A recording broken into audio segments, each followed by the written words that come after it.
It was a cold winter evening, and Emily was finishing her long shift at the diner. As a single mom, she was used to working late, trying to make ends meet while raising her little girl, Lily. Life had thrown her plenty of curveballs, but Emily faced every challenge with quiet strength. Tonight, though, she felt especially exhausted. The chill in the air stung her cheeks as she pulled her coat tighter and made her way to the bus stop. Just as she was about to board her usual bus, Emily noticed a teenager sitting on the bench, hunched over, staring down at the ground. His clothes were thin for the cold, and his face was flushed from the biting wind. He looked lost, emotionally as well as physically. Something about the boy tugged at her heart. He couldn't have been much older than 16 or 17, around the same age she imagined her daughter would be one day. Emily hesitated for a moment, debating whether she should say something. The bus driver called for her to get on, but she couldn't ignore the boy's situation. He looked stranded, alone, and like he had no idea what to do next. "Hey," Emily said softly, approaching him. "You okay?" The boy looked up, his eyes filled with a mix of frustration and sadness. "I missed my bus," he muttered, trying to sound casual but failing to hide the panic in his voice. "I don't have enough money for another fare." Emily glanced at the departing bus. She knew the feeling of being short on cash, of missing out on things others took for granted. She'd been there before, more times than she cared to remember. Without a second thought, she reached into her pocket and pulled out a few crumpled bills, barely enough to cover the bus fare. "Here," she offered, extending the money toward him. "It's cold out. You should get home." The boy's eyes widened in surprise. He didn't move at first, as if he couldn't believe that a total stranger was offering to help. "Why would you do that?" he asked, his voice barely a whisper. Emily smiled, though her eyes showed the weariness of a long day. "Because sometimes we all need a little help. I know what that's like." The boy finally accepted the money, murmuring a soft, "Thank you." He stood up, clearly still shaken, but grateful. As the next bus pulled up, he boarded quickly, turning back only once to give Emily a small wave before disappearing inside. Emily watched the bus drive away, her breath visible in the freezing air. It was a small act of kindness, but she couldn't shake the feeling that there was something more to this boy's story. Something about the encounter stayed with her, lingering in the back of her mind as she finally headed home to her daughter. Days passed, and Emily pushed the moment to the back of her mind. Life as a single mom had a way of making small moments disappear under the weight of everyday struggles. But then, out of the blue, something unexpected happened. One evening, there was a knock at her door. Emily wasn't expecting anyone, especially at this hour. She peeked through the peephole and saw a well-dressed couple standing on her doorstep, their expressions unreadable. Behind them, parked on the street, was a sleek black car, one of those expensive models you only see in magazines or in movies. Confused but curious, Emily opened the door slightly. "Can I help you?" The woman smiled warmly, though there was something intense about her gaze. "Are you Emily?" she asked. "You helped our son the other night. He told us about your kindness." Emily blinked, her mind racing to make sense of the situation. Their son? The teenager from the bus stop. Before she could respond, the man stepped forward. "We're not just here to thank you," he said. His voice was calm, but carried a weight to it. "We'd like to offer you something. Something that could change your life." Emily's heart raced. Change her life. The words hung in the air, leaving her breathless and full of questions. What could they possibly mean?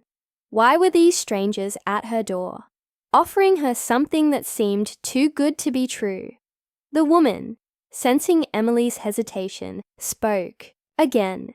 "Please, Just give us a moment to explain what you did for our son. It meant more to us than you can imagine. And we have a gift for you, a gift that could help you and your daughter in ways you've never thought possible." Emily stood, frozen, unsure of what to say. Her mind whirled with possibilities, but none of them seemed real. She glanced down at her daughter, who had come to stand beside her, clutching the hem of her coat. What could this couple want from her? And what kind of gift were they talking about? As the wind picked up outside, the tension in the air grew. Emily knew her life might never be the same after tonight. But whether that was a good or bad thing, she had no idea. And just like that, Emily was standing on the edge of a decision that could change everything, for better or for worse.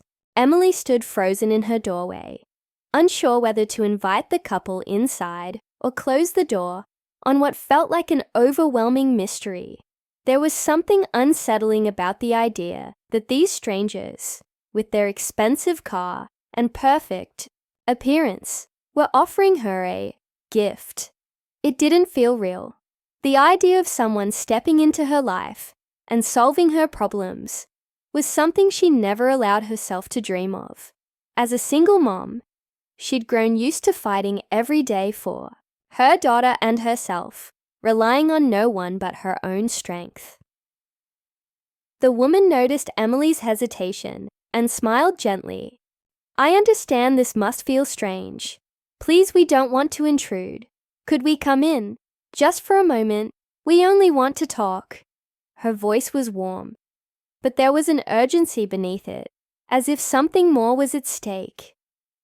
Emily glanced down at Lily, who was watching the couple with wide eyes. With a deep breath, she stepped aside and let them in. The couple walked in gracefully, their presence filling the small living room. Emily felt a knot in her stomach as they sat down, their polished appearance a stark contrast to the worn furniture and clutter of her modest home. Once seated, the man, whose name was Jonathan, introduced himself and his wife Karen. They spoke carefully, explaining how their son, Matt, had been the teenager Emily helped at the bus stop. Matt was in a difficult place that night, Jonathan said, his tone softening. He was running away. He'd had a fight with us, and in his frustration, he left home without thinking it through. Emily listened closely, feeling a pang of sympathy. She had sensed something was wrong that night, but hadn't known just how deep the boy's troubles ran. "He told us about how you helped him," Karen added, her eyes never leaving Emily's. "He said you gave him bus fare when he had nothing. It might have seemed small to you, but to him, it was a moment of kindness that reminded him there are good people out there." Emily shifted uncomfortably, not used to being praised for something that, to her, felt like common decency. "It wasn't a big deal," she said quietly. "Anyone would have done it." Karen shook her head. "Not everyone would, and we want to thank you for that. But more than that, we want to offer you something in return." Emily's heart started to race. Again, she had always been suspicious of things that sounded too good to be true, and this felt like one of those moments. She didn't need charity, no matter how hard things got. She had worked too long and too hard to keep her pride intact, and the idea of accepting something from strangers felt wrong. "I'm not sure what you mean," Emily said cautiously. Jonathan leaned forward, his expression serious. "We've been incredibly fortunate in life. We've built a business from the ground up, and it's allowed us to give back in ways we never thought possible. But our money doesn't mean much if we don't use it to help others, especially people like you, people who give selflessly, even when they don't have much to spare." Emily swallowed hard, unsure of what to say. She could feel the weight of their offer pressing down on her, but she didn't want to be pitied or seen as a charity case. Before she could respond, Jonathan continued, "We know life hasn't been easy for you, Emily. Raising a child on your own is no small task. We want to help you in a way that could change things for you and Lily. Not just with money, but with opportunities." Karen's voice was softer now, more personal. We'd like to offer you a chance to be part of our family's foundation. It's something we've been building for years, a way to support single mothers and families who need a leg up. We could offer you a job, a stable income, a way to build something for yourself and your daughter. Emily was stunned. A job? Not just a handout, but an opportunity. It sounded too perfect, and that's what scared her the most. Life had never been perfect, and the idea of everything suddenly working out felt impossible. But deep down, something else stirred. The idea of giving Lily the kind of life she had always dreamed of, one where they didn't have to scrape by or worry about how to make rent each month, was hard to ignore. And if this was a chance to earn it, to work for it, maybe it wasn't as impossible as she thought. Still, doubts lingered. "Why me?" she asked, her voice barely above a whisper. "Why help someone like me when you could help so many others?" Karen's eyes softened with empathy. "Because you helped our son when no one else did. You saw someone in need and didn't hesitate. That kind of kindness is rare, and it's exactly what we want to foster in the people we support. We believe in paying it forward." Emily, this isn't just about giving you something. It's about giving you the tools to create a better future for yourself and your daughter. Emily's mind raced as she sat in the small living room, staring down at her daughter's innocent face. The couple's offer hung heavy in the air, a chance to change everything she knew. Her heart was torn between the fear of stepping into the unknown and the hope of building a better life for Lily. For so long, Emily had done everything on her own, working long hours, making sacrifices, and putting her dreams on hold to ensure her daughter had what she needed. But now, for the first time, someone was offering her a way out of the constant struggle. Could she really trust them? Was this the break she had been waiting for? The silence was broken by Karen, who leaned forward with a compassionate smile. "Emily, we know this isn't an easy decision, but we see something special in you. You deserve a chance to thrive, not just survive, and we want to give you that chance without expecting anything in return." Emily swallowed hard, still unsure, but she couldn't deny the pull of the opportunity in front of her. The weight of her daily battles, the bills, the exhaustion, the uncertainty suddenly felt unbearable. What if this was her chance to finally breathe?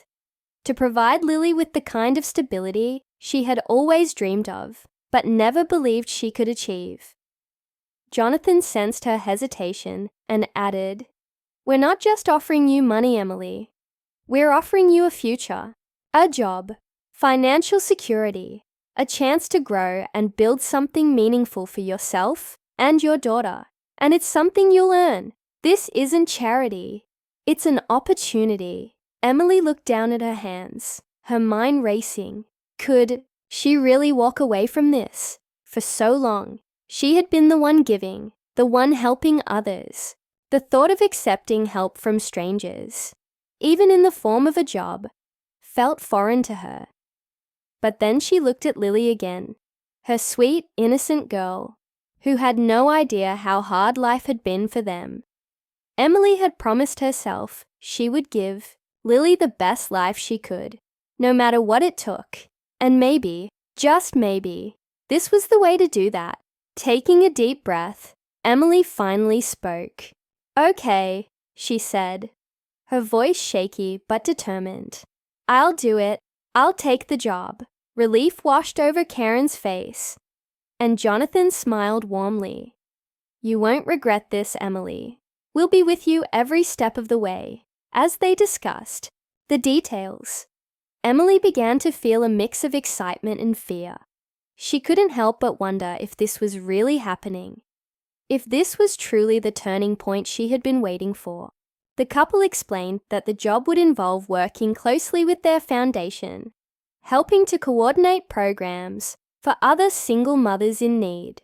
It was work that mattered, work that Emily could believe in, and the salary, along with benefits, would be more than enough to support her and Lily comfortably.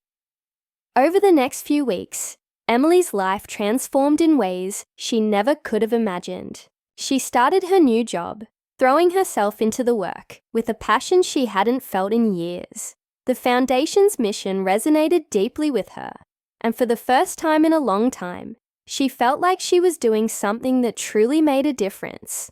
And the best part, she was providing a stable future for Lily. Their tiny apartment, once a source of stress and worry, became a place of hope and possibility. Emily could afford to pay the bills on time, buy healthy food, and even start saving for Lily's future. But the biggest surprise came one afternoon when Matt, the teenager she had helped at the bus stop, knocked on her door. He had come to thank her again, this time with a genuine smile on his face. "I didn't really understand what you did for me that night," he admitted, "but it changed everything for me. My parents and we're in a better place now, and I guess I just wanted to say thanks." Emily smiled, feeling a warmth spread through her. "You don't have to thank me, Matt. I just did what anyone would have done." But Matt shook his head. "Not everyone would. My family has a lot of money, but that doesn't fix everything. What you did, it reminded me that people still care. It made me want to do better."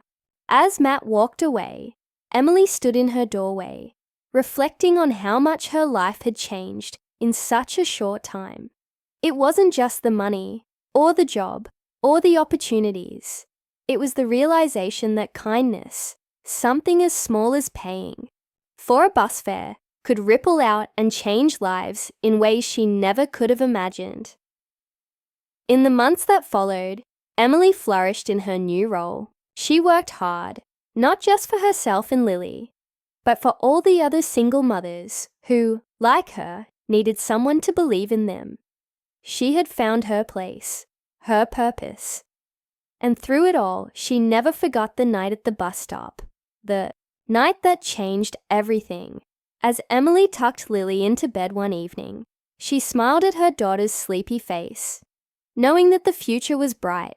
Life wasn't perfect, and it never would be.